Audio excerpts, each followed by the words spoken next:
the toughest schedule, top defenses that he's going up against, doing more with less. Not just these polished box scores showing that the Giants won these games and we have a winning record, so, let's throw this guy in. No, it should include all the aspects that you go in to measure what value that player has brought to their team.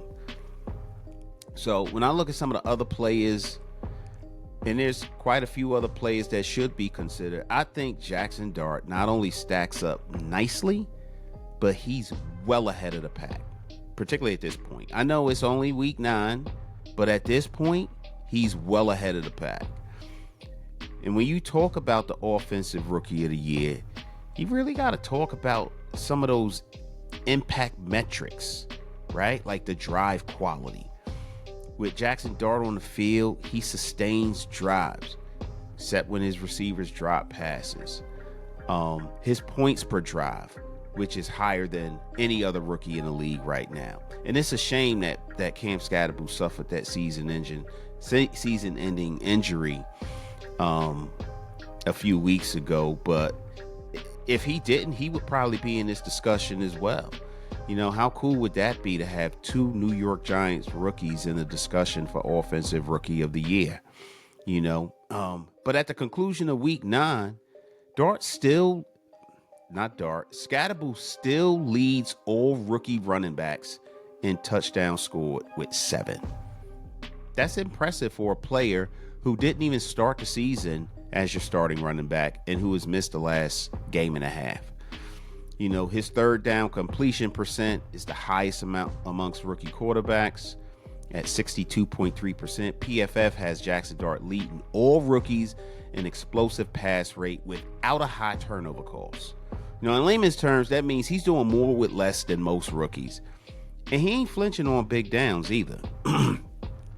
The bottom line is, if Offensive Rookie of the Year is about who elevates an offense the most, Jaxson Dart is that dude. He is him. And he should be well ahead of the competition. I want to talk a little bit about Theo Johnson too. He's got a huge drop problem. His technique is severely flawed, and I'm going to tell you why. But I don't think he has hands of stone either. I think that his issues are fixable, it's coachable, but it really needs to happen sooner than later.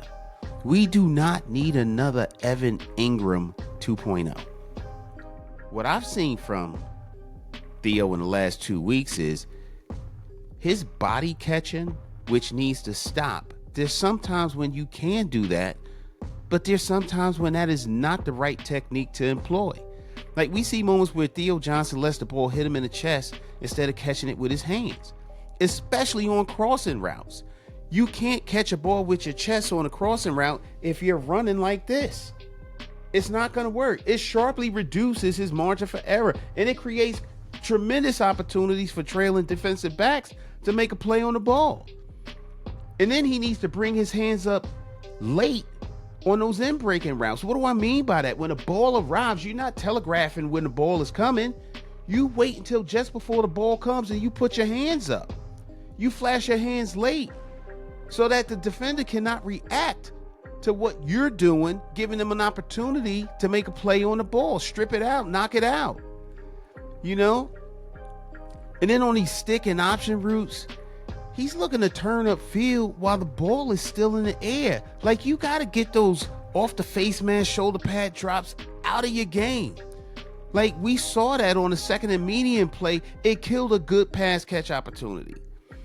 And this ain't something new. When he was at Penn State, he wasn't a big catch guy. Like, he lived on those intermediate routes, the post, the short red zone mismatches.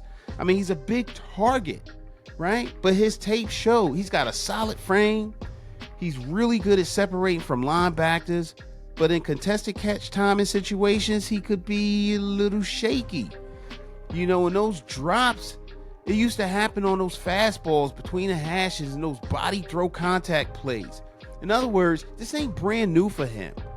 These are player traits that have followed him into the league. And the NFL game is much faster and has much better talent. But I still think that these flaws are coachable, but I haven't seen any work done to improve these areas yet.